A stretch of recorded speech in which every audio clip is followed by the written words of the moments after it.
कल standing committee में एक विषय आया कि बायो माइनिंग के लिए 4 लाख क्यूबिक मीटर का ठेका देना। तो हमारा महागठबंधन की तरफ से बोलना यह था कि एक मर्तबा उस जगह पर साइड पर जाकर उसका सर्वे किया जाए कि 4 लाख क्यूबिक मीटर कैसे हो गया।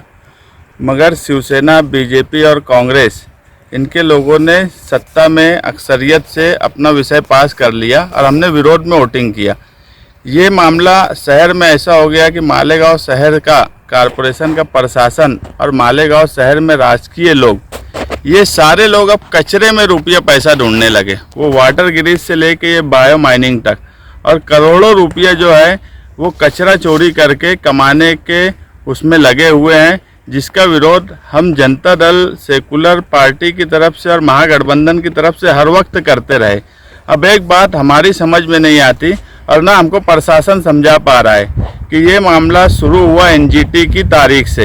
एनजीटी की जब तलवार महानगर पालिका पे लटकी कि यहाँ पर उन्होंने घरकुल योजना की जो कॉलोनी बनाई है, उसके बाद इस कचरा डेपो का सवाल एनजीटी में खड़ा हुआ, तो उन्होंने कहा कि इसको रिसाइकल करो।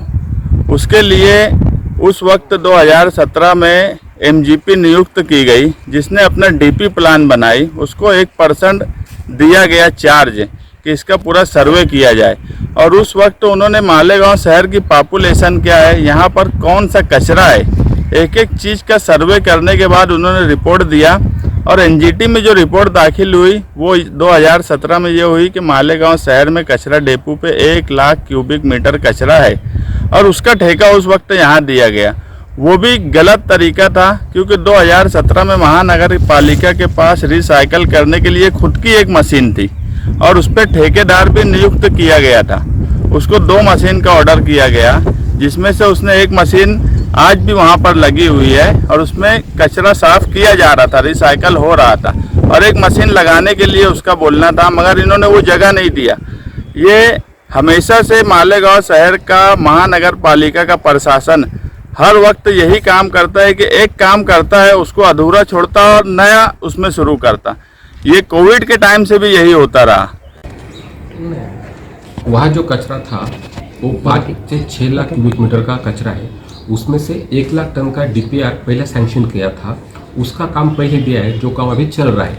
अभी एनजीटी में जो केस चल रही है, तो हमें जो कचरा वहाँ पड़ा है, जिसके कारण मीथेन जैसे कुछ हानिकारक वायु तैयार होते हैं जो शहर की जनता के लिए घातक होते हैं, वैसे उस कचरे का कुछ लीचिट होता है जो ज़मीन में चला जाता है, वो भी सबके लिए घातक होता है, आजूबाजू खेती के लिए घातक होता है। तो एनजीटी ने ऐसा जो कचरा है वो निर्मूलन करने के लिए स्पष्ट गाइडलाइंस दी है, शासन ने भी गाइडलाइंस दी है, उसे बायो माइनिंग बोलते हैं। तो वो छोड़ के जो कचरा बचा है उसके लिए वो काम है, और वो भी ऐसा दिया जाता नहीं, उसके लिए साइंटिफिकली उसका मेजरमेंट होता है, मेजरमेंट को कैलकुलेट किया जाता है और उसके बाद वो काम चालू होता है। सर अभी 4 लाख क्यूबिक मीटर वहाँ पे है ही नहीं। अंदाजा है, ऐसा 4 लाख क्यूबिक मीटर अंदाजा है, उससे ज़्यादा होगा वो अंदाजा है, लेकिन वहाँ का काम चालू करने के पहले उसका जो एमजीपी और गवर्नमेंट नोड एजेंसी से एक साइंटिफिक मेजरमेंट होता है। मेजरमेंट होने के बाद उनको काम दिया जाता है, उसका जो काम हुआ उसका भी एक मेजरमेंट होता है जीआईएस मैपिंग से, उसके बाद वो बिल आता था। ऐसा नहीं किया जाता और उस शासन की गाइडलाइन से, और वो 14 फाइनेंस कमीशन में जो शासन ने निधि उपलब्ध करके दिया है उसमें से शासन के नियम के अनुसार ही काम किया जाता है। सर कुछ एजेंसियां कम में काम करने को तैयार थी, आपने ज्यादा इसको दे दिया, ऐसा भी कुछ इल्जाम है? ओपन टेंडर निकाला, पहला टेंडर गया, कोई आया नहीं, दूसरा टेंडर आया, उसमें सिर्फ 2 आए, फिर तीसरा टेंडर निकाला, उसमें 3-4 लोग आए, उसमें से जिसका रेट कम है उसको काम दे दिया है। आप ये जो काम कर रहे हैं अभी, ये आपका ठेका? मैंने 1 लाख क्यूबिक मीटर जो काम किया है ये 19% बिलों में काम किया है, और अभी जो नया टेंडर निकला है वो 22% बिलों में काम करने को तैयार हूँ। मैंने लेटर दिया है महापौर को, आयुक्त को, स्थायी समिति को, विरोधी पक्ष नेता को कि ये महानगर पालिका को 4 करोड़ रुपए बचेगा। ये टेंडर मेरे को एक्सटेंशन किया जाए आगे के लिए, तो महानगर पालिका को 4 करोड़ फायदा होगा।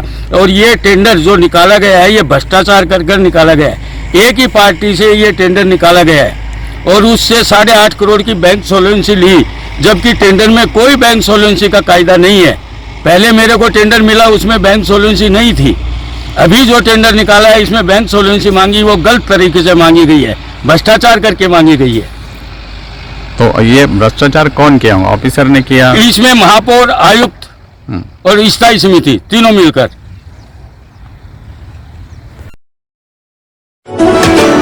राजधानी राजधानी राजधानी राजधानी